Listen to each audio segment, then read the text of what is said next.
Na Venezuela se prendeu nesses anos todos apenas quem estava diretamente envolvido em ações golpistas, além de crimes econômicos. Os líderes passaram incólumes porque há um certo compromisso do chavismo de que será possível realizar a transição do que eles chamam para o socialismo do século XXI com o menor grau de repressão possível e com a maior amplitude democrática que for razoável construir. É uma lógica do chavismo, um pouco parecido com a do Allende, no Chile, nos anos 70, a construção do socialismo em democracia. Essa é a lógica do chavismo. Embora, sob um ataque brutal, o chavismo teve que restringir determinadas liberdades para poder enfrentar o golpismo, como acontece no Brasil. No Brasil, não nos iludamos, houve restrição das liberdades para poder se enfrentar o bolsonarismo, restrição da liberdade de expressão, por exemplo. É evidente que houve, não é? Para que se pudesse enfrentar o golpismo. Na Venezuela, onde o grau de violência golpista foi e é muito maior que no Brasil, também ocorreu restrição dessas liberdades. Mas, fundamentalmente, o chavismo tenta manter esse compromisso em fazer com que a repressão seja sempre de baixa intensidade e que sejam preservadas, no limite da razoabilidade, no limite do bom senso, o máximo das liberdades democráticas. Na balança do chavismo, defesa da institucionalidade, mobilização popular e comunicação têm maior peso que repressão. Repito, historicamente conduzido em baixo nível de intensidade, mesmo diante de seguidas tentativas golpistas. Ao se dirigir à Corte Suprema, Maduro impôs à extrema-direita uma escolha entre a institucionalidade e a intentona, entre a institucionalidade e a sedição. Gonzales decidiu não comparecer à corte, ao contrário de todos os demais candidatos, e seguir adiante com seu plano insurrecional, que claramente vai perdendo gás no interior do país, embora siga sendo estimulado desde o exterior e das redes sociais.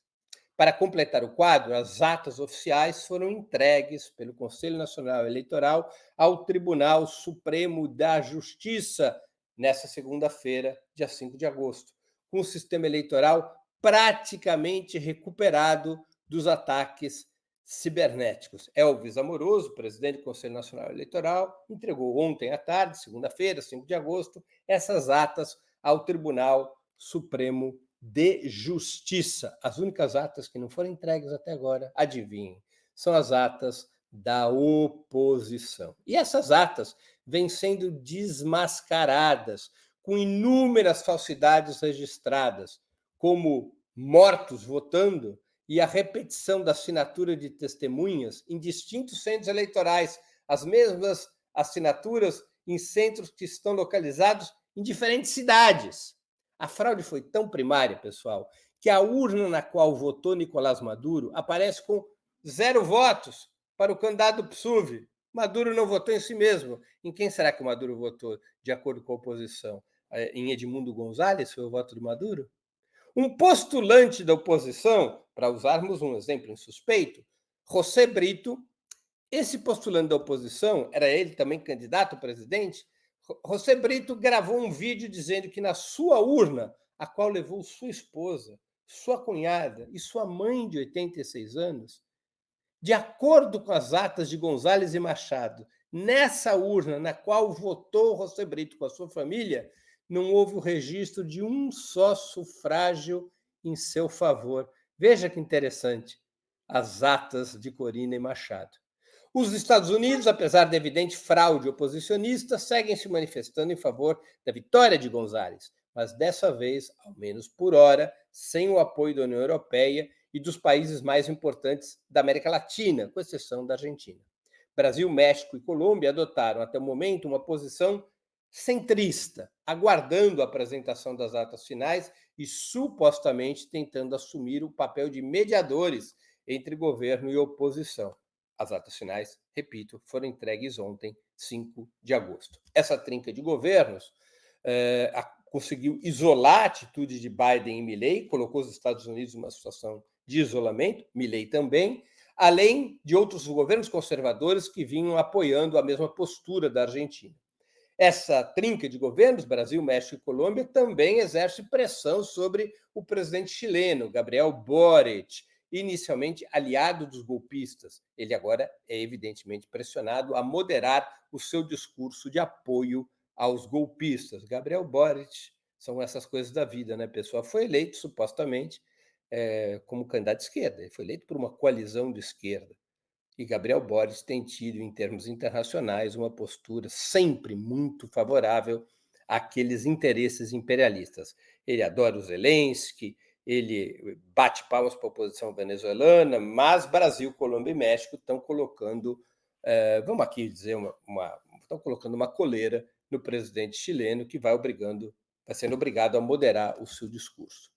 China, Rússia e Irã, entre outras nações do chamado Sul Global, no entanto, imediatamente reconheceram o triunfo de Nicolás Maduro, respeitando a autodeterminação venezuelana e recusando a narrativa de pressionar pelas atas, como se governos e instituições estrangeiras tivessem o direito de determinar a legitimidade dos resultados eleitorais de nações soberanas.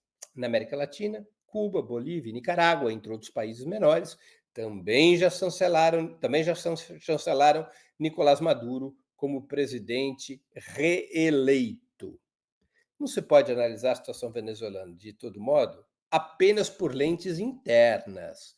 O conflito no interior do país, no interior da Venezuela, entre a extrema-direita e o chavismo, é também reflexo do choque entre o sistema imperialista liderado pelos Estados Unidos e o campo anti-imperialista que vai se formando, com distintos sistemas econômicos, sociais e políticos sob a batuta de China e Rússia.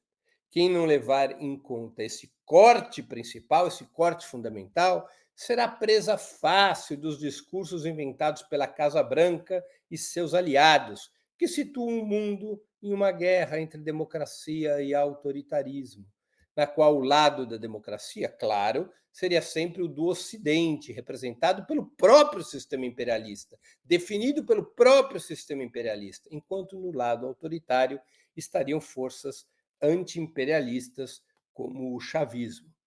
Ninguém de esquerda pode cair nessa esparrela de que o conflito que vivemos é entre democracia e autoritarismo. Isso é um disfarce para o conflito real, que é o conflito entre o sistema imperialista e esse campo amplo anti-imperialista que vai surgindo. Não é à toa que este campo anti-imperialista, a maioria dos seus integrantes mais firmes, vai reconhecendo o governo de Maduro e, por outro lado, os países integrantes do sistema imperialista, os estados integrantes do sistema imperialista, a começar pelos Estados Unidos, vão denunciando como fraude a reeleição de Maduro e apoiando a candidatura de Edmundo González, ou pelo menos sabotando o resultado das urnas, que daria ao governo Maduro a paz e a estabilidade pela qual tanto almejam os venezuelanos. É esse o cenário em curso. Nicolás Maduro vai avançando, vai consolidando sua vitória com base numa estratégia de reforço da institucionalidade, de defesa dos instrumentos democráticos e soberanos e, claro, como sempre, essa é uma característica do chavismo, enfrentando o golpismo a partir da mobilização popular, por um lado, e da unidade das Forças Armadas, por outro lado. González, ontem mesmo, lançou uma carta se dirigindo às Forças Armadas para que as Forças Armadas garantissem o seu triunfo, ou seja, é abertamente uma carta clamando por um golpe de Estado, um grave crime em qualquer país. González será processado, investigado e, se comprovada a sua culpabilidade, punido e preso por isso. Uma carta na qual ele recorre às Forças Armadas para que deem um golpe de Estado em defesa da sua suposta vitória. Mas o bolchevismo, com a mobilização popular e a unidade das Forças Armadas ao redor do projeto representado pelo chavismo, o chavismo, mais uma vez, vai derrotando uma tentativa golpista como temos assistido.